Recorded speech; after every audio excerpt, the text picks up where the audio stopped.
दिसत आहेत। एकूणच कुठेतरी एसटीचं सक्षमीकरण होत नाही आहे ही वारंवार तक्रार कर्मचाऱ्यांची देखील दिसते आहे। नेमकं सरकार कशा पद्धतीनं पुढे या संदर्भात मुळामध्ये वित्त विभागाचं कामच आहे की जे ठरलंय ते तुम्ही करा म्हणणं।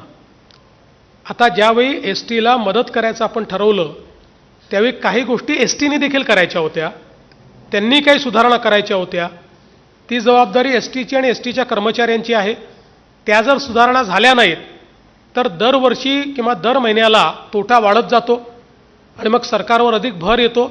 त्यामुळे त्या गोष्टी वित्त विभाग पॉइंट आउट करतो। याचा अर्थ वित्त विभाग पैसे देत नाही असं नाही आहे। आवश्यकता पडली आणि जे ठरलं आहे तेवढे पैसे हे वित्त विभाग वारंवार दर महिन्याला एस टीला देतो आहे। मला एक विचारायचं आहे की 2014 पासून ते आत्तापर्यंत म्हणजे जवळपास 12 वर्ष मोदी सरकारचं आणि आपलं राज्य सरकार होतं। या दरम्यान देशामध्ये पण अनेक ठिकाणी सरकार होते।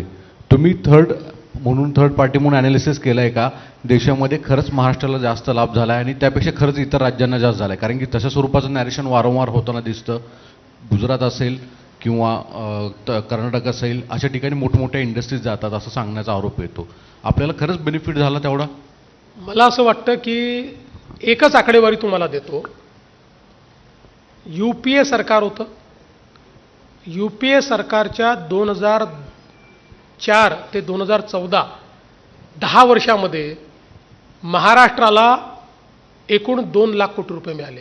10 वर्षात 2 लाख कोटी रुपये। आणि मोदीजींच्या 10 वर्षात, मी 12 वर्ष म्हणतच नाही, 10 वर्षाची 10 वर्ष कंपेअर करतो, मोदीजींच्या 10 वर्षामध्ये महाराष्ट्राला 12 लाख कोटी रुपये मिळाले। आता हा फायदा नाही तर काय? एवढंच नाही तर मी ज्या बळीराजा योजनेचा उल्लेख या ठिकाणी केला, ज्यातनं 100 धरणं आपण पूर्ण केली, संपूर्ण देशामध्ये बळीराजा योजना फक्त महाराष्ट्राला मिळाली।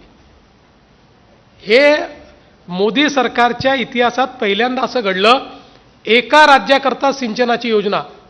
दुसरं, प्रधानमंत्री कृषी सिंचाई योजनेमध्ये देशभरात जेवढी धरणं घेतली, म्हणजे हे बळीराजापेक्षा वेगळं आहे, देशभरात जेवढी धरणं घेतली त्यातली 30% धरणं एकट्या महाराष्ट्राची आहेत, 30%।